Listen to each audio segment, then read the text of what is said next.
आज पुनः एक बार अर्थ संग्रह की चर्चा करेंगे। आज चर्चा का विषय वेद के जो 5 भाग होते हैं उन 5 भागों में नामधेय यह है। अभी तक हम लोगों ने विधि और मंत्र के विषय में जाना कि किसे विधि कहते हैं, उसके कितने भेद हैं इत्यादि विषयों पे हम लोगों ने विचार किया। आज नामधेय परिच्छेद की चर्चा करेंगे। तो नामधेय परिच्छेद को आरंभ करने से पहले कुछ विचार करते हैं। जैसे नामधेय का मौलिकार्थ संज्ञा होता है, जैसा कि लोक व्यवहार में देखा जाता है। किम नामधेयम यानी आपकी आख्या क्या है, आपकी संज्ञा क्या है, तब उत्तर के रूप में प्राप्त होता है कि मम नाम धीरजः, मम नाम करुणेशः, मम नाम गणेशः इत्यादि।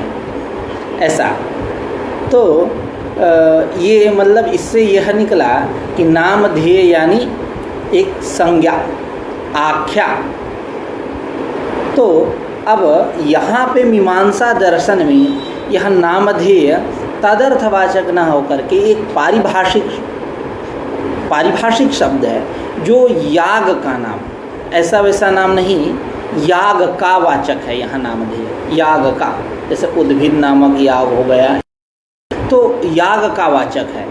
मौलिकार्थ आप ले सकते हैं उसकी कि याग का भी तो नाम हो रहा है, उसकी भी तो संज्ञा, तो मौलिकार्थ आप ले सकते हैं। लेकिन जो आप लोक में घटा रहे हैं वो अर्थ यहाँ नहीं लेना है। यहाँ पे उद्भिद एक याग का वाचक है। अब इसका लक्षण होता है विधेयार्थ परिच्छेदकम नामधेयम। विधेयार्थ का परिच्छेदक जो है वही नामधेय है। यानी विधेयार्थ परिच्छेदक यानी विधेय जो अर्थ उसका व्यावर्तक, परिच्छेदक यानी व्यावर्तक।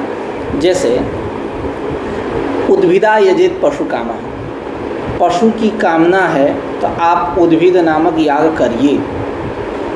तो उद्भिद शब्द जो है इसके बहुत सारे अर्थ हैं, बहुत सारे अर्थों में इसकी प्रसिद्धि है उद्भिद शब्द का।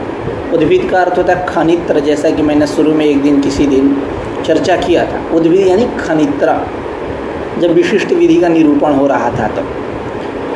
तो उद्भिद यानी खनित्र, खुरपी कुदाली, और याग विशेष यह भी उसका अर्थ है।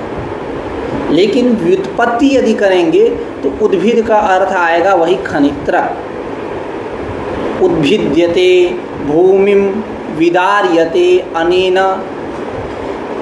उद्भिद्यते ऊर्ध्वम विदार्यते भूमि अनेन, मतलब जिसके द्वारा भूमि को खना जाता है, ऐसा जो साधन। क्योंकि आप जब भूमि को खनेंगे तो मिट्टी को क्या करेंगे, ऊर्ध्वम विदार्यते, उद्भिद्यते यानी ऊर्ध्वम विदार्यते, आप वहाँ से निकाल के किसी दूसरे स्थान पे रखोगे ऊपर के तरफ। तो उद्भिद्यते ऊर्ध्वम विदार्यते भूमि अनेन। तो इस निर्वचन से उद्भिद शब्द जो है वो खनित्र अर्थ में प्रसिद्ध है ऐसा लगता है, लेकिन उसका अर्थ याग विशेष भी है। तो इन तमाम अर्थों से उद्भिद शब्द को हटा करके याग विशेष अर्थ में लाना ही इसका काम है। यही परिच्छेदकता है, यही क्या है, परिच्छेद है। यानी इतर व्यावर्तक, जैसा विशेषण के विषय में कहा गया है, ठीक वही विशेषण क्या होता है, इतर व्यावर्तक होता है। जैसे काली गाय, गाय कैसी है, काली गाय है, तो काला उसका विशेषण हुआ, गाय विशेष से। तो अन्य से व्यावर्तन तो हो रहा है ना, लाल गाय इत्यादि, सफ़ेद गाय इत्यादि, इन गायों से व्यावर्तन हो रहा है। तो वही विधेय अर्थ का जहाँ परिच्छेद किया जाए, व्यावर्तन कराया जाए, तो यहाँ उद्भिद शब्द का व्युत्पत्ति परक जो भी अर्थ हो, उन तमाम अर्थों से उद्भिद शब्द को हटा करके हम याग विशेष में उसकी स्थापना कर रहे हैं। यही क्या है, विधेयार्थ परिच्छेदता। अब जैसा कि विशेषण होता है, इतर क्या व्यावर्तक, जैसा कि विशेषण के विषय में कहा गया, विशेषण के विषय में बहुत सारे लक्षण मिलते हैं। एक मैं लक्षण बताता हूँ वेदांतियों की दृष्टि से। कार्यान्वयी व्यावर्तकम, जैसा रूप विशिष्टो घटः अनित्यः इत्यत्र रूपम विशेषणम। रूप विशिष्ट घड़ा जो है वो कैसा है? अनित्य है। यहाँ रूप जो हुआ वो विशेषण हुआ। अब लक्षण घटाते हैं। कार्यान्वयी व्यावर्तकम, यानी कार्यान्वयित्वे सति व्यावर्तकत्वम। जैसा रूप विशिष्टो घटः अनित्यः, यहाँ रूपम विशेषण। कार्य क्या है? घट, जो कम्बुक ग्रीवादिमान पदार्थ है, जो जिसको पृथु नोदरादि आकृति विशिष्ट जो पदार्थ है, यह भी कर सकते हैं। तो कार्य हुआ वह, और उस कार्य में अन्वयी हुआ रूप, समवाय संबंध से रहेगा तो कार्यान्वयी, और व्यावर्तक भी है। नान्यः घटः अनित्यः, रूप विशिष्टः घटः अनित्यः, ये व्यावर्तन हो रहा है ना। तो ये है विशेषण।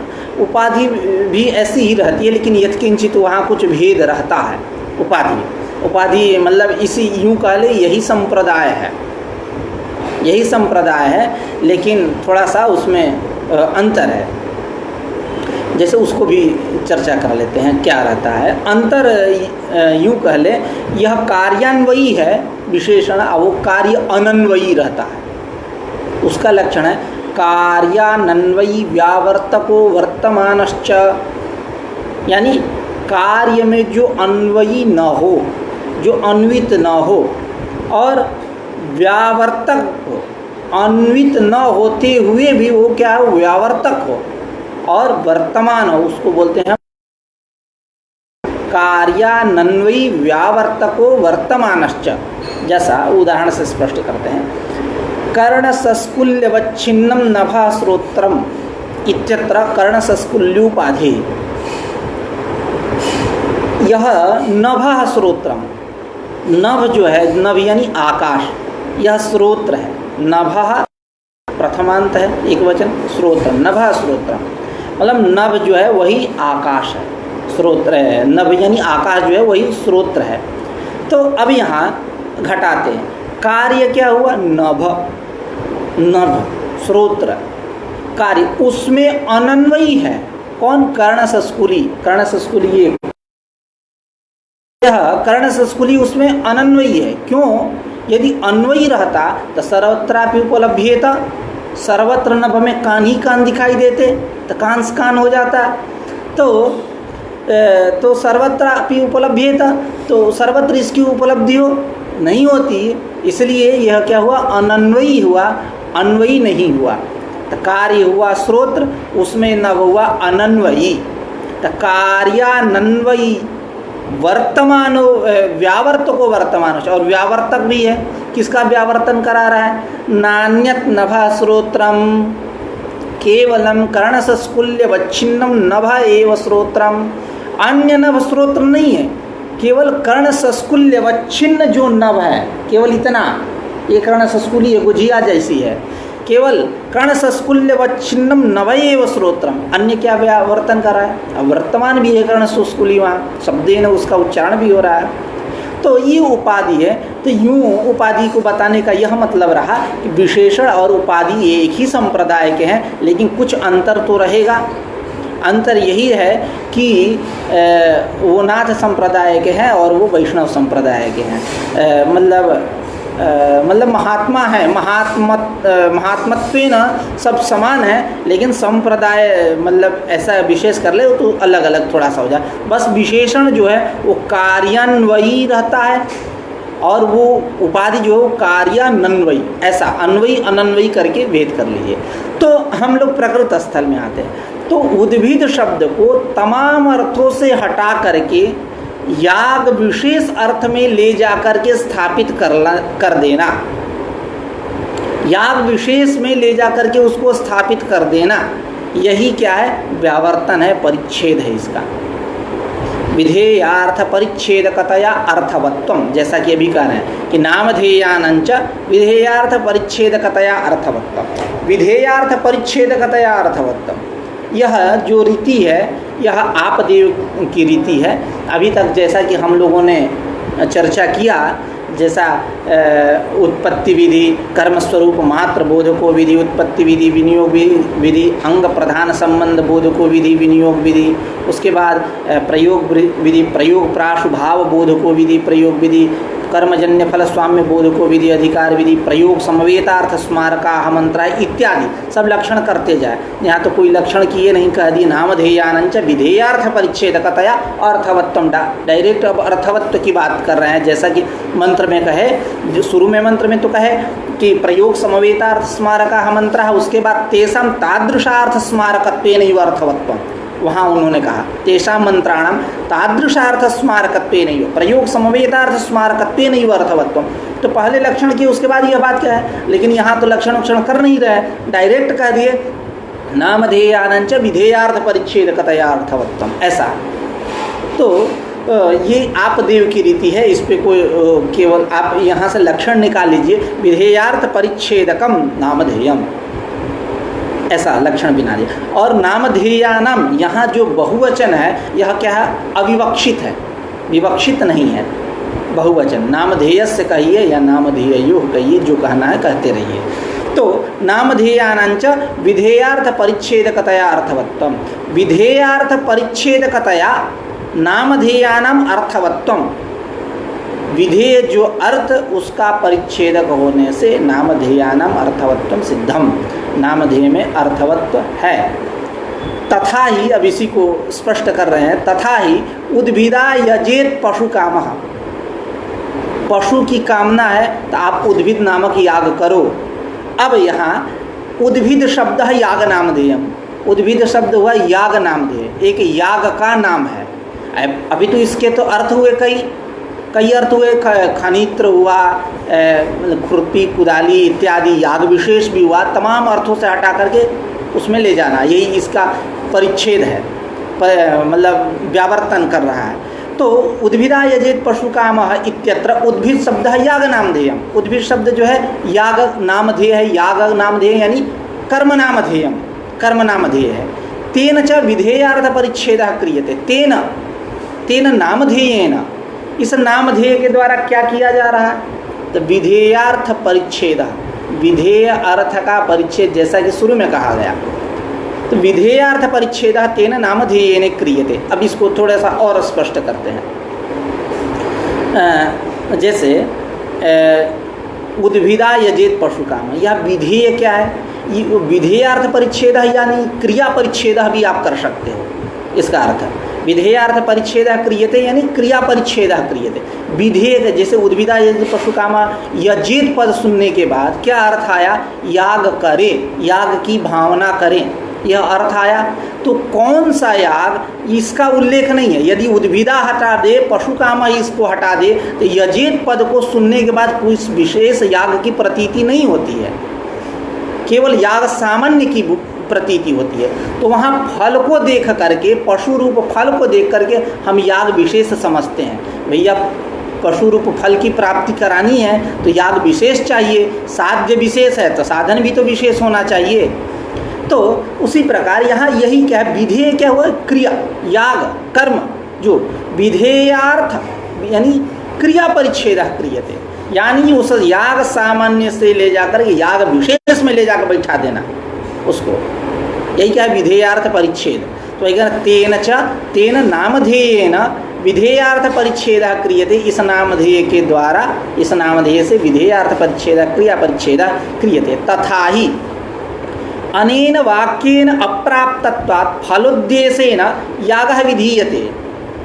अब ऐसा अन्वय पहले कर लेते हैं, अनेन वाक्येन फलोद्देशेन यागः विधीयते अप्राप्तत्वात्, इसको भी लास्ट में रख सकते हैं या शुरू में अप्राप्तत्वात् ही कह दीजिए। अप्राप्तत्वात् अनेन ही वाक्येन फलोद्देशेन यागः विधीयते, अनेन ही वाक्येन यानी उद्भिदा यजेत पशु काम इत्यनेन वाक्येन, इस वाक्य के द्वारा फलोद्देशेन यागः विधीयते, फल को उद्देश्य करके, फल क्या है यहाँ पशु, इस फल को उद्देश्य करके, प्रयोजन को उद्देश्य कोटि में बैठा करके, अभिलक्षित करके, आधार बना करके, अवलंबित करके यागः विधीयते, याग का विधान हो रहा है। कैसे याग का विधान? अप्राप्तत्वात्, ये अपूर्व विधि का पैटर्न है, थोड़ा सा अपूर्व विधि का पैटर्न है। जैसे वहाँ कहे प्रमाणांतरेण अप्राप्तत्वात् यजेत स्वर्ग कामः, स्वर्ग की कामना है तो याग करिए। तो वहाँ स्वर्गार्थ याग जो है किसी प्रमाणांतर के द्वारा विधि उसका विधान नहीं हो रहा। अनेन विधानात्, केवल अनेन विधानात् का हम लोगों ने कल अर्थ किया अनेनैव विधानात्, इसी से कि आपको स्वर्ग चाहिए तो याग आप करो।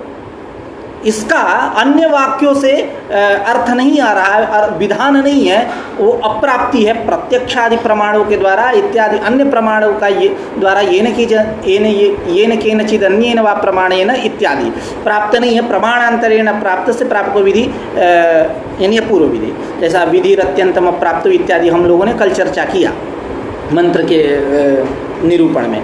तो यहाँ पे आते हैं अप्राप्तत्वात्। अप्राप्तत्वात् यानी यागस्य अप्राप्तत्वात्, येन केनचिद अन्येन प्रमाणेन, यागस्य अप्राप्तत्वात् अनेन ही वाक्येन, अनेन उद्भिदा यजेत पशु कामः इत्यनेन फलोद्देश्येन पशुरूप फल को उद्देश्य करके यागः विधीयते, याग का विधान किया जा रहा है।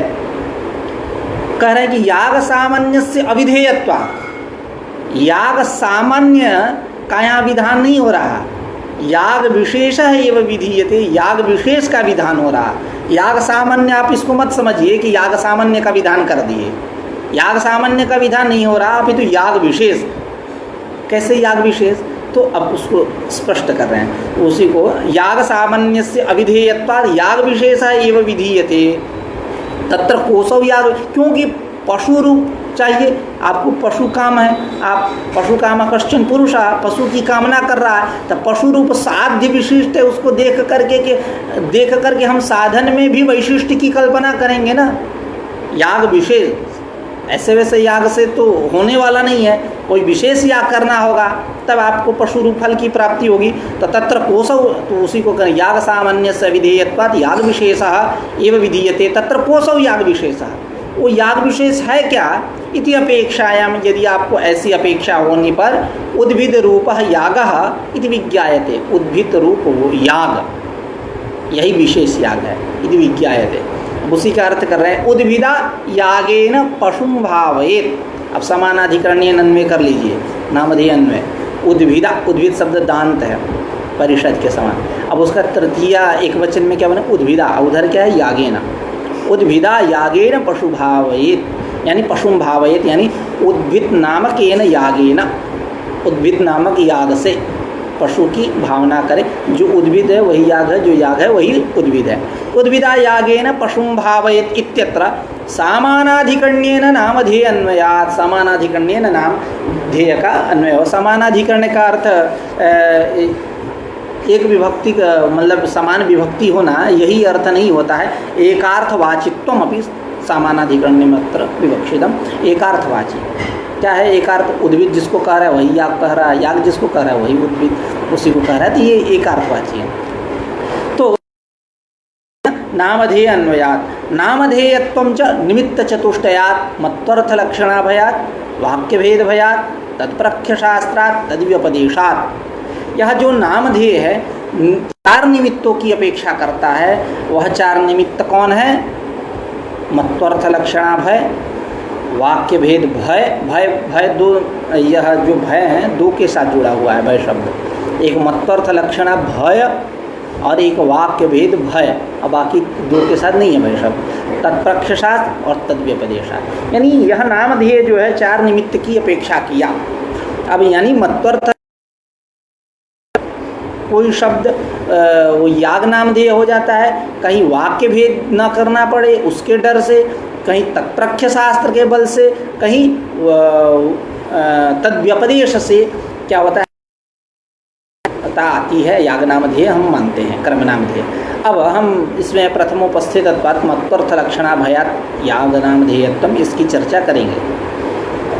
तो कह रहे हैं मत्वर्थ लक्षणा भयात् नामधेय उद्भिदा यजेत पशुकामः इत्यत्र उद्भिद शब्दस्य याग नामधेयत्वं मत्वर्थ लक्षणा भयात्। यानी उद्भिदा यजेत पशु कामा, पशु की कामना है तो उद्भिद नामक याग करो। यहाँ उद्भिद शब्द जो है वो याग नाम ध्येयत्व मत्वर्थ लक्षणा भयात, याग नाम ध्येय है, मत्वर्थ लक्षणा के भय से, यानी मत्वर्थ लक्षणा नहीं करनी चाहिए, है ना। मत्वर्थ लक्षणा न करनी पड़े, नहीं करनी चाहिए ऐसा नहीं, न करनी पड़े मत्वर्थ लक्षणा, इसलिए उससे, उसके भय से, उसके भीति से, उससे डर गया, इसलिए याग नाम ध्येय हो गया उद्भिद शब्द। अब कैसे क्या स्थिति है तो उसको समझते हैं। तथा ही, जैसा कि मैंने शुरू से कई बार कहा कि तथा ही इत्यादि पद आते हैं, तो आप इतना समझिए कि अब ग्रंथ समझा रहे हैं। एकदम इतनी बातें कहने के बाद अब ग्रंथ की पंक्तियों को लगाएंगे कि जो मैंने पूर्व में कह के आया, मेरे द्वारा कहा गया, उसका मतलब ये है। वही तथा ही न तावद अनेन वाक्येन फलं प्रति याग विधानम, अनेन वाक्येन, अनेन वाक्येन यानी उद्भिदा यजेत पशु काम ही इत्यनेन वाक्येन, इस वाक्य के द्वारा फलम प्रति याग विधानम, फल के प्रति याग का विधान, पशु रूप फल के प्रति याग का विधान, और तम प्रति च गुण विधानम न युज्यते, न का युज्य के साथ अन्वय करिए, तम प्रति, तम यागम प्रति च गुण विधानम, फल के प्रति याग का विधान और उस याग के प्रति गुण का विधान न युज्यते, ठीक नहीं लग रहा है। क्यों?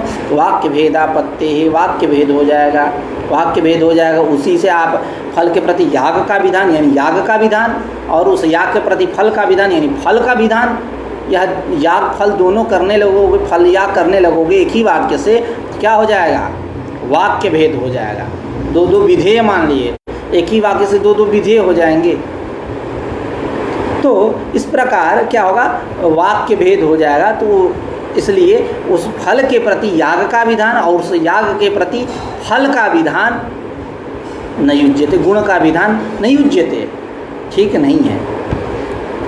उसी को कह रहे न तावद अनेन वाक्येन उद्भिदा यजेत पशु काम इत्यनेन वाक्येन न फलम प्रति याग विधानम, फल के प्रति याग का विधान, तम प्रति यागम प्रति च उस याग के प्रति गुण विधानम न युज्यते, वाक्य भेदापत्ते है। तब क्या कह रहे हैं आगे? उद्भिद शब्दस्य गुणसमर्पकत्वे च यागस्यापि अप्राप्तत्वात् गुण विशिष्ट कर्म विधानम वाच्यम। कह रहे हैं कि उद्भिद शब्दस्य गुण समर्पकत्वे, यहाँ खनित्र, कुदारी, खुरपी इत्यादि यही गुण है। तो उद्भिद शब्दस्य गुण समर्पकत्वे, गुण समर्पकत्वे यानी गुणबोधकत्वे, उद्भिद शब्द को हम गुण समर्पक मानेंगे तो यागस्यापि अप्राप्तत्वात्, याग की प्राप्ति नहीं हो पाएगी। गुण समर्पक हो गया, जब गुण समर्पक हो गया तब एक ही काल में उद्भिद तो खनित्र रूप अर्थ और याग विशेष रूप अर्थ तो दे नहीं सकता। एक ही काल में भले किसी शब्द का अर्थ नाना हो, जैसे लवण ले लीजिए, सबसे बढ़िया उपयुक्त, सबसे बढ़िया उदाहरण सेंधव मान है, लवण मान है, सेंधवा मान है। तो सेंधव का अर्थ क्या? घोड़ा भी है और नमक भी है। तो इदम वाक्यम एतत् परम उत अन्य परम, अर्थात यह वाक्य जो एतत् परम अश्वकर्मक आनयन क्रियापरम उत अन्य परम लवणकर्मक आनयन क्रियापरम, किस अर्थ का वो वाचक है? एक ही काल, दोनों अर्थ होता है, दोनों अर्थ होता है। यह तात्पर्य है तत्प्रतीतिच्छया उच्चरितत्वे सति तदन्य प्रतीतिच्छया अनुचरितत्व, यानी अश्वकर्मक आनयन प्रतीतिच्छया उच्चरितत्वे सति तदन्य प्रतीतिच्छया अनुचरितत्व, यानी लवणकर्मक आनयन प्रतीतिच्छया अनुचरितत्व। तो हम एक ही काल में, और यह तात्पर्य का अवधारण जो होता है लोक में क्या होता है? प्रकरण आदि के बल से, और वेद में मीमांसा परिशोधित न्यायादेव, ऐसा मीमांसा परिशोधित न्याय से। तो अब यहाँ एक ही काल में सैंधव पद जो है लवण को भी बोल दे और अश्व को भी बोल दे, ये तो संभव नहीं है। उसी प्रकार अब यहाँ उद्भिद शब्द जब खनित्र गुणवाचक हो गया, गुण समर्पक हो गया, उसी काल में याग की भी प्राप्ति हो, उससे ये तो संभव नहीं है। उसी को कह रहे हैं उद्भिद शब्दस्य गुण समर्पकत्वे च यागस्यापि अप्राप्तत्वात्, यानी उद्भिद शब्द जो है वो गुण का समर्पक होने से, गुण का समर्पक यानी बोधक होने से यागस्यापि अप्राप्तत्वात्, याग की प्राप्ति नहीं रही। तब आपको क्या करना होगा? गुण विशिष्ट कर्म विधानम वाच्यम, अब दोनों चाहिए आपको तो गुण विशिष्ट कर्म का विधान करना पड़ेगा। क्या करना पड़ेगा? गुण विशिष्ट कर्म का विधान करना पड़ेगा। तब क्या अर्थ होगा? उद्भिदवता मत्वर्थ लक्षणा करके, जैसा विशिष्ट विधि में किए थे। मत्व उद्भिदवता यागेन पशुं भावयेत, ये अर्थ होगा। जैसे सोमवता यागेन किए थे ना, सोमेन यजेत में, सोमवता यागेन इष्टम भावयेत इत्यादि। तो उद्भिदवता यागेन पशुं भावयेत, तो उद्भिदवता यानी उद्भिद गुणवता यागेन, उद्भिद गुण वाले याग से पशु की भावना करो, ऐसा अर्थ लगेगा। यह विशिष्ट विधौ च मत्वर्थ लक्षण इति युक्तमेव, विशिष्ट विधि में मैंने मत्वर्थ लक्षण का प्रतिपादन किया। तो एतावता आप मत्वर्थ लक्षण तक गए। अब यह मत्वर्थ लक्षण न करनी पड़े, मत्वर्थ लक्षण से डर गया इत्यादि, मतुप इत्यादि प्रत्ययों के विषय में नहीं जानता है, तमाम प्रपंच नहीं जानता है, काशी की पांडित्य परंपरा को नहीं जानता है, उससे डर गया, सरपट केवल अपना वो अपना मार्ग बना रहा है, तो क्या किया? कहा कि चलो चलो कर्म नाम ध्येयम, याग नाम ध्येयम, क्या ज़्यादा प्रपंच में कर, मान लो वो वेदांती ही होगा, प्रपंच वही निराश करते हैं ना प्रपंच का। खैर, तो उस मत्वर्थ लक्षणा के डर से, मत्वर्थ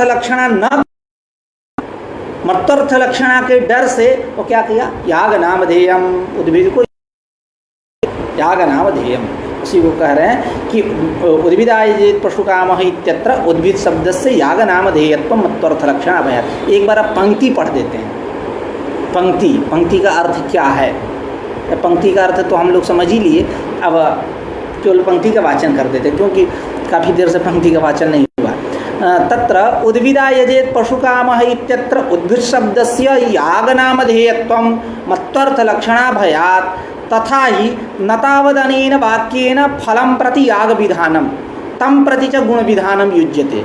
वाक्य भेदापत्तेः उद्भिद शब्दस्य गुणसमर्पकत्वे च यागस्यापि अप्राप्तत्वात् गुण विशिष्ट कर्म विधानं वाच्यम उद्भिदवता यागेन पशुं भावयेत इति विशिष्ट विधौ च मत्वर्थ लक्षण इति युक्तमेव। अब इस प्रसंग को एक, जैसा कि यहाँ हमको मिला, उसको पढ़ता हूँ। तत्र च त्रयी गति, ठीक है, 3 गति के विषय में बतला रहे हैं। एक फलोद्देश्येन याग विधाने सत्येव यागोद्देश्येन गुण विधानमिति, फल को उद्देश्य करके, फलोद्देश्येन याग विधाने सत्येव, याग विधान होने पर यागोद्देश्येन गुण विधानम, जो अभी ऊपर पैटर्न कहा कि न तावद अनेन वाक्येन फलं प्रति याग विधानम तं प्रति च गुण विधानम युज्यते न युज्यते, कि फल के प्रति याग का विधान और तम प्रति उस याग के प्रति गुण का विधान न युज्यते, उसी को करेंगे। फलोद्देश्येन याग विधाने सत्येव, फलोद्देश्येन याग विधाने सत्येव यागोद्देश्येन गुण विधानमिति एक। दूसरा, यागस्य अनुवाद्यत्वम अंगीकृत्य गुणमात्र विधानमिति, नहीं, हाँ, दूसरा यागस्य अनुवाद्यत्वम अंगीकृत्य गुणमात्र विधानम, याग का अनुवाद करके, जैसा गुणमात्र का विधान, जैसा कि वहाँ अभी ऊपर ही हम लोग कहे थे कि उद्भिद शब्द से गुण समर्पकत्वे, गुण का समर्पक मान ले तो क्या होगा? यागस्यापि अप्राप्तत्वात्, तो उसी को करेगी यागस्य अनुवाद्यत्वम, अनुवाद करके अनुवाद्यत्वम अंगीकृत्य गुणमात्र विधानम, गुणमात्र का विधान। तीसरा, गुण विशिष्ट याग विधानम, जो कहे गुण विशिष्ट कर्म विधानम इति वाच्यम युद्विदा यजेत पशुं भावयेत इत्यादि। तो तीसरा है गुण विशिष्ट याग विधानम इति। तत्र आद्या गति ही गुरुतर दोषवत्वात्, आदि वाली गति जो है वो गुरुतर दोष से युक्त है, क्योंकि वाक्य भेदापत्ति होने लगेगी। अद्वितीय जो गति है वो असंभव है, द्वितीय गति है अत्र असंभवात्, और जो तृतीय गति है वही आश्रयणीय, आश्रयण करना चाहिए। तो इस प्रकार गुण विशिष्ट कर्म का विधान करोगे, उद्भिदवता यागेन पशुं भावयेत, यह अर्थ आएगा। तब क्या होगा? मत्वर्थ लक्षणा ना करनी पड़े, उससे डर गया, डरने के वजह से उसने याग नाम ध्येय समझ गया। तो अब फिर आगे नाम, क्योंकि नामधेयत्वं च निमित्त चतुष्टयात्, उसमें पहले हम लोगों ने निमित्त पर चर्चा किया, अब दूसरे निमित्त पर चर्चा करते हैं। दूसरा निमित्त है वाक्य भेद भयात् नामधेयत्व। वाक्य भेद न हो जाए उससे डर गया, उससे डर के याग नामधेय मान लिया। जैसा उदाहरण से स्पष्ट होगा, चित्रया यजेत पशु काम, पशु की काम समस्या आ रही है, खैर कोई बात नहीं। तो वाक्य भेद भयात् नामधेयत्वम पे ही चल रहे थे। हाँ, तो जो दूसरा निमित्त है कि वाक्य भेद के डर से, कि मतलब वाक्य भेद न हो जाए, इसलिए उसने याग नामधेय मान लिया। उसको समझते हैं, चित्रया यजेत परशुकामः इत्यत्र चित्रा शब्दस्य कर्म नामधेयत्वं वाक्य भेद भयात्। चित्रया यजेत परशुकामः, पशु की कामना है तो चित्रा नामक याग करिए। अब यहाँ चित्रा शब्द से कर्म नामधेयत्वम वाक्य भेद भयात्, चित्रा शब्द जो है वो कर्म नामधेय है, कर्म नामधेय है यानी याग नामधेय है चित्रा शब्द, वाक्य भेद भयात्। तो अब क्या वाक्य भेद, इसको समझते हैं तथा ही पद के द्वारा। न तावदत्र गुण विशिष्ट याग विधानम संभवति, कह रहे हैं कि यहाँ पे चित्रया यजित परशुकामा, यहाँ पे गुण विशिष्ट याग विधानम नहीं संभवति, गुण विशिष्ट याग का विधान संभव नहीं है।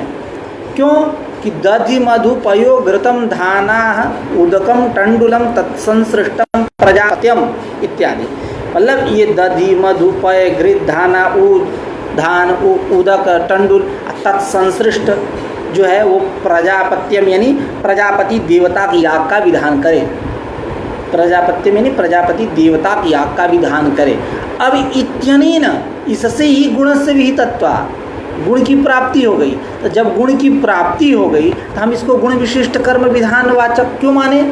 तो यही कह रहे हैं कि नतावदत्तर गुण विशिष्ट याग विधानम, या गुण विशिष्ट याग का विधान न संभवती, है ना। नतावदत्र गुण विशिष्ट याग विधानम संभवती न संभवती, ऐसा करिए।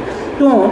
क्योंकि दधि मधु पयो घृतम धाना उदकम टंडुलम तत्संसृष्टा प्रजापत्यम इत्यनेन गुणस्य विहितत्वात्, इससे ही गुण की प्राप्ति है। तद्विशिष्ट याग विधि अनुपपत्ति है, तद्विशिष्ट गुण विशिष्ट याग विधि की कोई उपपत्ति ही नहीं है, गुण विशिष्ट याग का विधान करने का कोई मतलब ही नहीं है। तद्विशिष्ट याग विधि अनुपपत्ति है। आगे यागस्य फल संबंधे गुण संबंधे च विधीयमाने वाक्य भेदा। अब हम याग को फल के साथ संबंध रख करके और गुण के साथ संबंध करके विधीयमाने, यागस्य विधीयमाने वाक्य भेदा, वाक्य भेद होगा। यानी ऐसा अन्वय पहले कर लेते हैं, फल संबंधे गुण संबंधे च यागस्य विधीयमाने वाक्य भेदा, यानी फल संबंधी, फल के साथ संबंध स्थापित करके गुण के साथ संबंध स्थापित करके याग का विधान करेंगे तो क्या होगा? वाक्य भेद होगा। अब यह वाक्य भेद न हो जाए, वाक्य भेद के डर से चित्रा शब्द को मान लिया, कर्म नाम ध्येय याग नाम ध्येय मान लिया। क्योंकि अब इसी से अब याग का भी विधान करोगे और फल का भी विधान करोगे तो ये वाक्य भेद तो होगा ही, जैसा कि शुरू में वही पैटर्न है। तस्मात् चित्रा शब्द कर्म नामधेयम, इसलिए यह जो चित्रा शब्द है, यह चित्रा शब्द कर्म नामधेय है, याग नामधेय है। अब कर्म नामधेय है यानी याग नामधेय है, तो अब इसको इस प्रकार से समझते हैं। चित्रा जो पद है, यह जो चित्रा शब्द के वाच्यत्व की अभी उपपत्ति करेंगे, चित्रा शब्द के वाच्यत्व की उपपत्ति करेंगे, क्योंकि यह मतलब अनेक द्रव्य वाले है। यह याग जो है अनेक द्रव्यवत्वेन, अनेक द्रव्य दधि मधु पयो घृत इत्यादि, तो उसमें चित्रा शब्द वाच्यत्व उपपत्ति होगी। उसी को कह रहे हैं तथा च चित्रा यागेन पशुम भावयत। जब कर्म नामधेय हो गया तो उसका अर्थ क्या हुआ? चित्रा यागेन पशुम भावयत, यानी चित्रा यागेन पशुम भावयत। यहाँ थोड़ा सा आपको परिश्रम करना होगा, यहाँ चित्रया यागेन ऐसा बोलना होगा, चित्रया यागेन, चित्रा यागेन नहीं, अभी तो चित्रया यागेन ऐसा बोलना होगा। तो उसी को कह रहे हैं तथा च चित्र, तो समानाधिकरणीय अन्वय करना है, जो चित्रा वही याग है, जो याग है वही चित्रा। तो पंचमूली के समान जो 5 वही मूल है, जो मूल है वही 5 है। तथा च चित्रा यागेन पशुम भावेत, यानी चित्र या यागेन पशुम भावेत, चित्र नामक याग से पशु की भावना करे। सामानाधिकरण्येन नाम सामानाधिकरण्येन अन्वयत्न वाक्य भेद। जब सामानाधिकरण्येन अन्वय कर दिए कोई वाक्य भेद थोड़े होगा, वाक्य भेद नहीं होगा। जब सामानाधिकरण्येन अन्वय नहीं करेंगे तब चित्रा का हम अर्थ मानेंगे दूसरा, फल गुण जो भी मानना है, उसके बाद या का अर्थ दूसरा होगा, तब यहाँ दो का विधान वाक्य भेद होगा। लेकिन अब जब हम समानाधिकरण्येन अन्वय किए, कर्म नाम ध्येय मान लिए, याग नाम ध्येय मान लिए, तो समानाधिकरण्येन अन्वय हो गया, कोई दिक्कत नहीं है। जो चित्रा वही याग है, जो याग वही चित्रा है। तो तथा च चित्रा यागेन पशुम भावयेत इति सामानाधिकरण्येन अन्वयात्, सामानाधिकरण्येन अन्वयित होने, अन्वय होने से न वाक्य भेद, वाक्य भेद नहीं होगा। प्रकृतेष्टेः अनेक द्रव्यवत्वेन चित्रा शब्द वाच्यत्वोपपत्ति है। जैसा कि प्रकृतेष्टेः, अब देखिए थोड़ी सी बात, प्रकृतेष्टेः, यहाँ प्रकृतेष्टेः प्रकृति याग से भी कह सकते थे, लेकिन यहाँ प्रकृतेष्टेः कहे, प्रकृतेष्टि ऐसा स्त्रीलिंग में, क्योंकि उस चित्रा की उपपत्ति दिखा रहे हैं, क्योंकि वो भी स्त्रीलिंग में है, उसकी उपपत्ति दिखा रहे हैं, इसलिए इन्होंने प्रकृति याग से ऐसा न कह करके, याग से न कह के प्रकृतेष्टेः ऐसा पद रखा। तो प्रकृतेष्टेः जो चित्रा नामक याग कैसी है, प्रकृतेष्टि याग है, उस प्रकृतेष्टि याग को अनेक द्रव्यवत्वेन, अनेक द्रव्यवत्वेन यानी अनेक द्रव्य वाला होने से, मतलब अनेकानि द्रव्याणि यस्याह तत्वेन, अनेक द्रव्य वाला होने से चित्रा शब्द वाच्यत्वोपपत्ति है, चित्रा शब्द के वाच्यत्व की उपपत्ति हो जाती है, यानी इसका नाम चरितार्थ हो जाता है, इसका नाम सार्थक हो जाता है। जैसा चित्रा का जो आप अर्थ समझ रहे हैं वही चित्रा, चित्रा मतलब रंग बिरंग, चितकबरी गाय जैसा कि बोलते हैं, ठीक है, चित्रगु इत्यादि। तो यहाँ चित्रा गावो यसे वो वही चित्रा, तो यहाँ वही क्या है, कैसे वाच्यत्व की उपपत्ति हो रही है, यहाँ तो कोई रंग वंग तो है नहीं, याग की बात चल रही है, तो यहाँ अनेक द्रव्य दधि मधुपय घृत धाना इत्यादि, तो प्रकृतेष्टि याग को अनेक द्रव्य वाला होने से अनेकानि द्रव्याणि यस्याह तत्वेन अनेक द्रव्यवत्वेन चित्रा शब्द वाच्यत्व उपपत्ति है, इसमें चित्रा शब्द की वाच्यत्व की उपपत्ति हो जाती, इसका नाम चरितार्थ हो जाता है। यथा नाम तथा गुण, तथा गुण तथा नाम, यथा नाम इत्यादि। अब आते हम तीसरे पॉइंट पे, तत्प्रख्य शास्त्रात् नामधेयत्वम।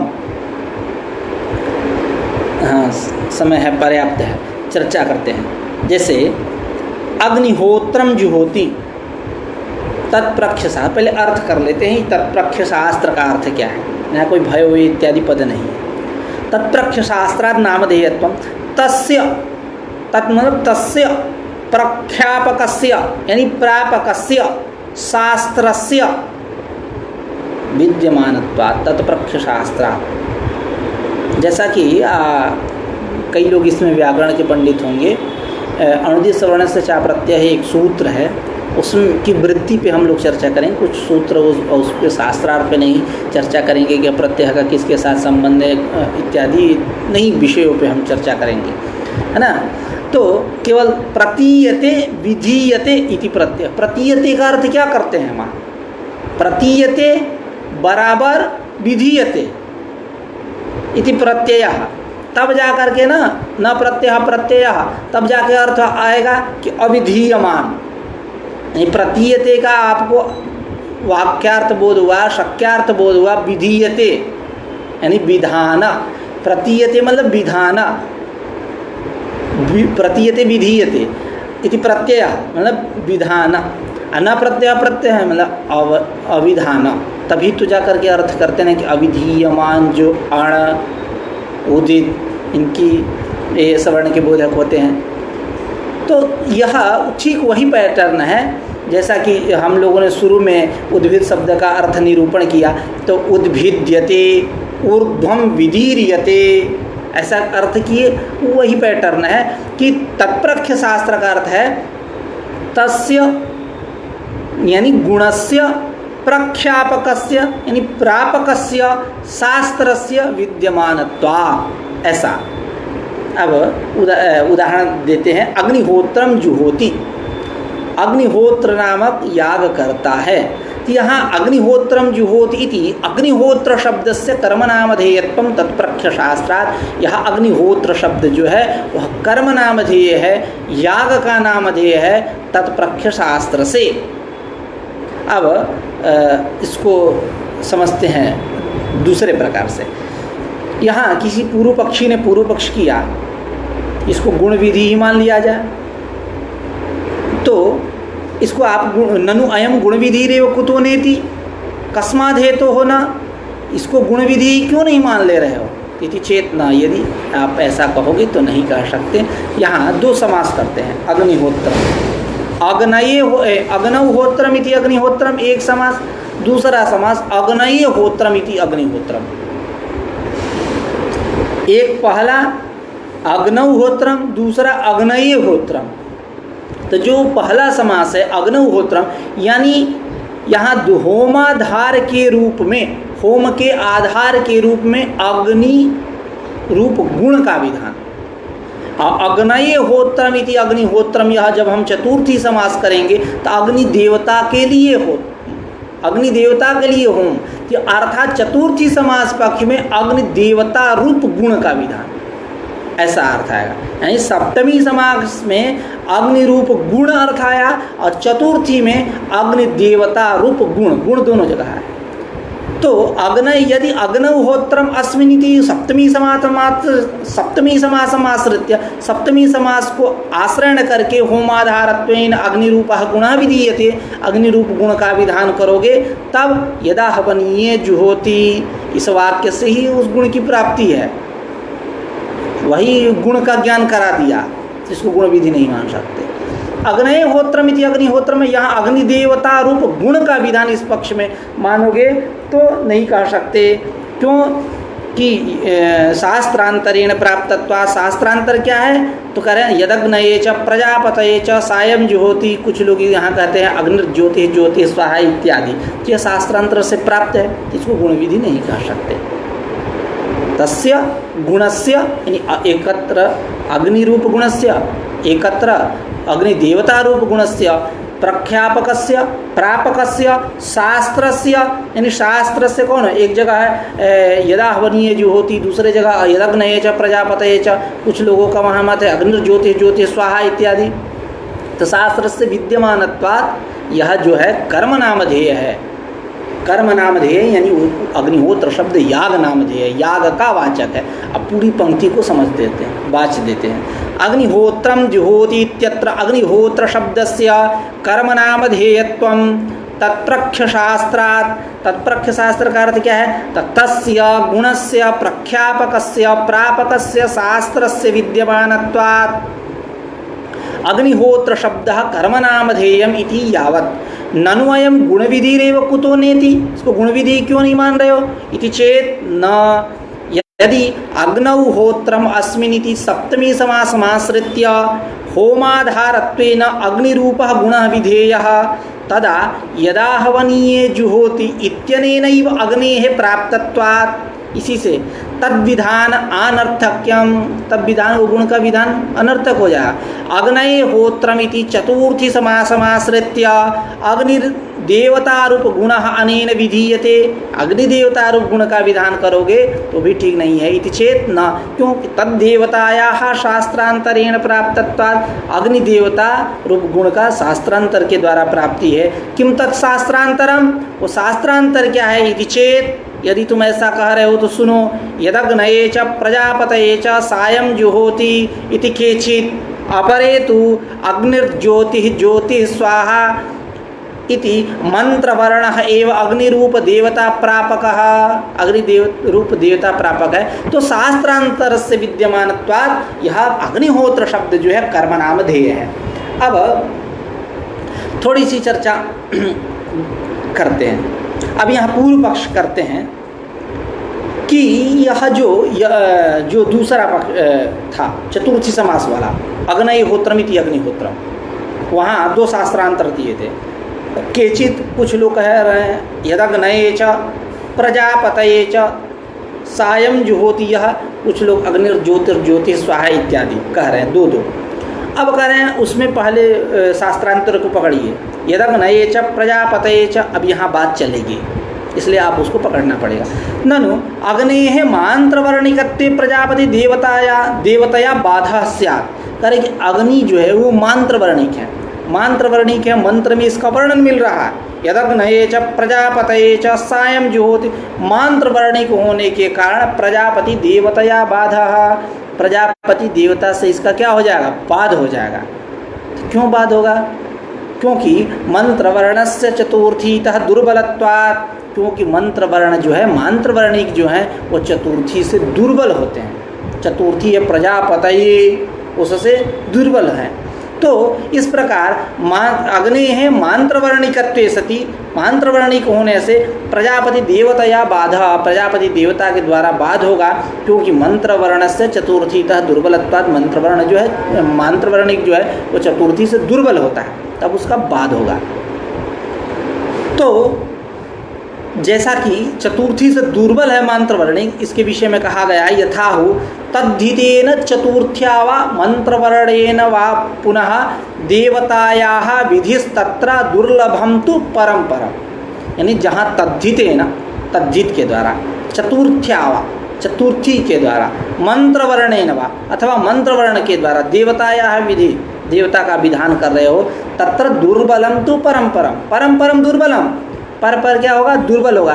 तो इस प्रकार अप्रकृत स्थल में आते हैं। अग्नि हुआ मांत्रवर्णिक, प्रजापति कहे कि अमांत्रवर्णिक होने से अग्नि इसका प्रजापति के द्वारा बाध होगा, तो प्रजापति के द्वारा इसका बाध होगा। क्यों बाध होगा, चतुर्थी होने से प्रजापति में, इसलिए कहे थे मंत्रवर्ण से चतुर्थी था दुर्बलत्वात्, मंत्रवर्ण जो है वो चतुर्थी से दुर्बल है।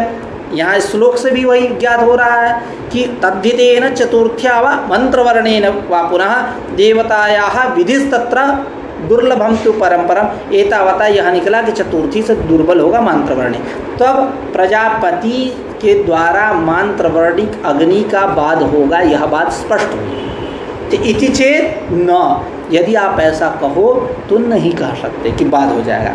क्यों, कह रहे हैं कि यदग्नये च प्रजापतये च सायं जुहोति इत्यत्र न केवलम प्रजापति विधानम, कह रहे हैं कि यहाँ केवल प्रजापति का विधान होता तब तो हमारी बात समझ जाते, केवल प्रजापति का विधान होता तो बात समझ जाते कि चतुर्थी से वो मंत्रवर्णिक अग्नि बाधित हो गया।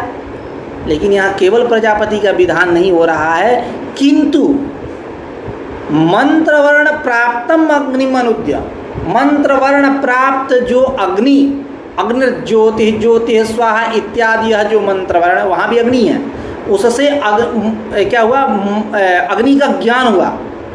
मंत्रवर्ण प्राप्तम अग्नि अनुद्य अनुवादम विधाय, अनुवाद विधान करके, अनुवाद मात्र है, कहते नहीं केवल मैं अनुवाद कर रहा हूँ, कहाँ कहीं फंसते होते हैं तो कहते अरे मैं कहाँ कुछ मैं बोल रहा हूँ, मैं तो आपकी बात ही बोल रहा हूँ, अपूर्व कुछ नहीं बोल रहा हूँ मैं, आपकी बात, ऐसा करके अनुग्रह के पात्र हो जाते हैं। तो उसी प्रकार यहाँ वही पैटर्न है कि किंतु मंत्रवर्ण प्राप्तम अग्निमनुद्य, यहाँ विधान क्या हो रहा है, तो मंत्रवर्ण प्राप्त जो अग्नि, उस अग्नि का अनुवाद करके तत्समुचित प्रजापते है, तत्समुचित यानी यदग्नये च प्रजापतये च, इसके द्वारा तत्समुचित अग्नि समुचित प्रजापति का विधान हो रहा है। देखिए तत्समुचित कह रहे हैं, तत्समुचित प्रजापति का विधान हो रहा है, न अग्नि का स्वतंत्र रूप से विधान, अग्नि का स्वतंत्र रूप से विधान हो ही नहीं रहा, विधान हो रहा है किसका, प्रजापति का विधान हो रहा है। किसका विधान हुआ, प्रजापति का विधान हुआ। कैसे प्रजापति का विधान, तत्समुचित अग्नि समुचित प्रजापति का विधान हुआ। यहाँ दो दो विधान नहीं, एक ही विधान है। तो मंत्रवर्ण प्राप्त अग्नि, मंत्रवर्ण प्राप्त यानी अग्नि ज्योति ज्योति स्वाहा, यह जो मंत्र है उसमें अग्नि का मतलब वर्णन मिलता है। तो मंत्रवर्ण प्राप्त अग्निम अनुद्य, अग्नि का अनुवाद करके वहाँ से अनुवाद कर लिया, अनुवाद करके, अनुवाद बोला कि यहाँ यदग्नये है, यदग्नये जब प्रजापते च सायं ज्योति, यहाँ ये विधीय में नहीं है, विधीय कोटि में यदग्नये नहीं है, अनुवाद कोटि में है, ऐसा अर्थ कर लीजिए।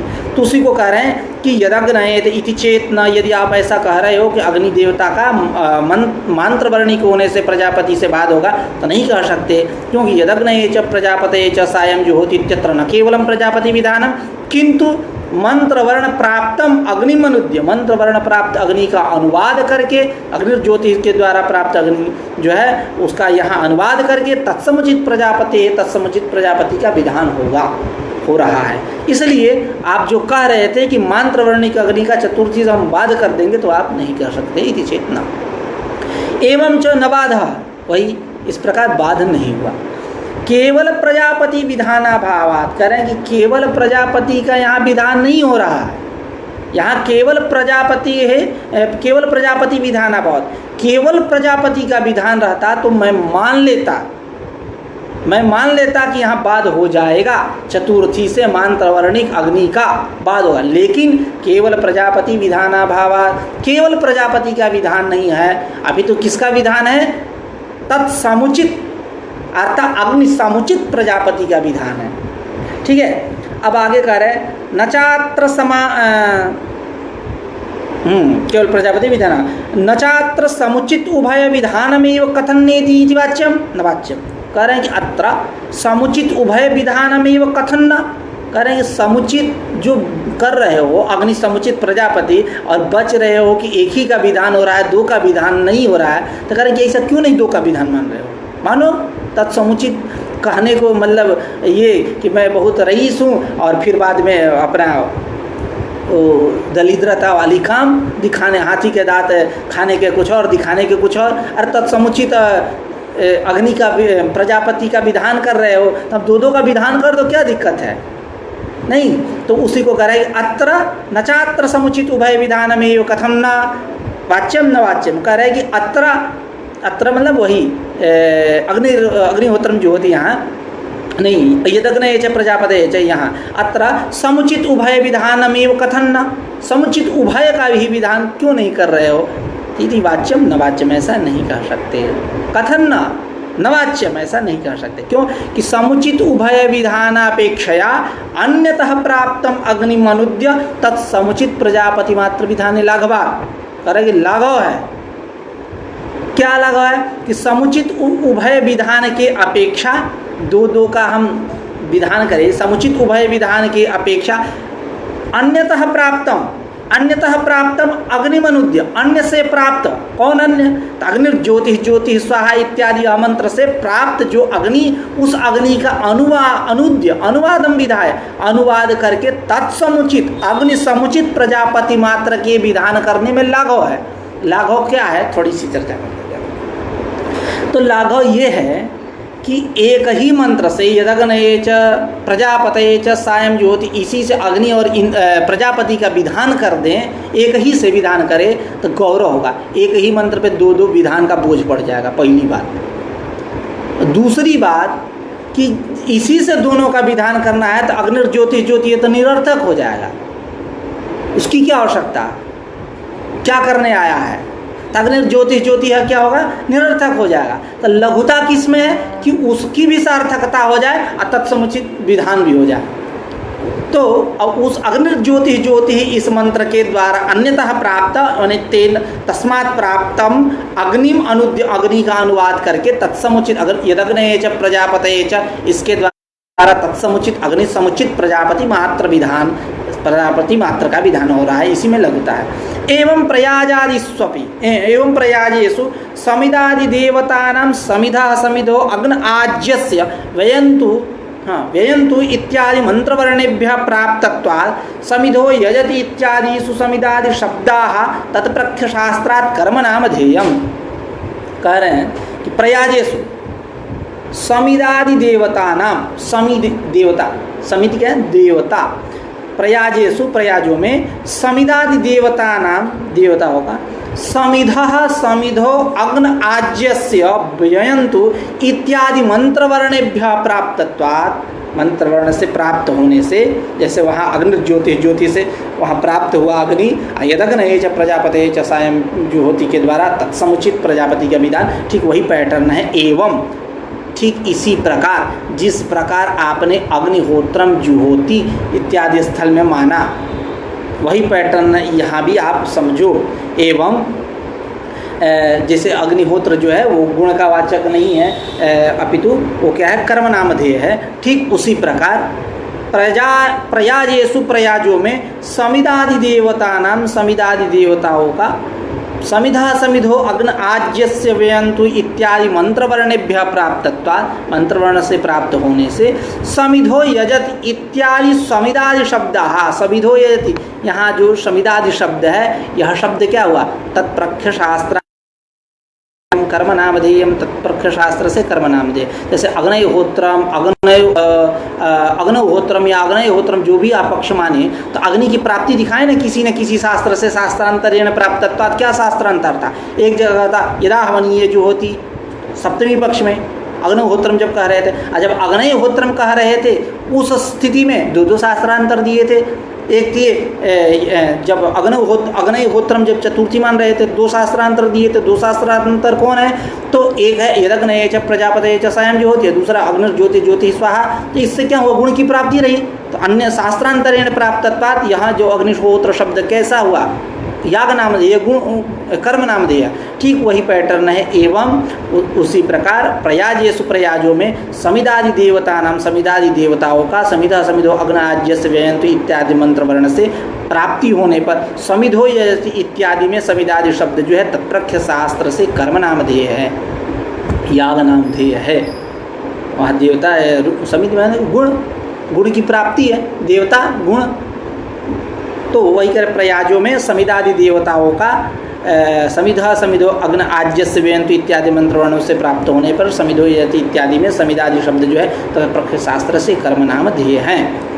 अब तद्व्यपदेशात् कर्म नामधेयत्वम्, अब इसकी चर्चा कल करेंगे क्योंकि ज़्यादा विस्तृत हो जाएगा। काफ़ी देर से बैठे हैं आप लोग भी और हम भी। आज का पाठ यहीं रखते हैं, कल ख़त्म करते हैं इसको। कल फिर मिलेंगे नई ऊर्जा से। नमो नमः।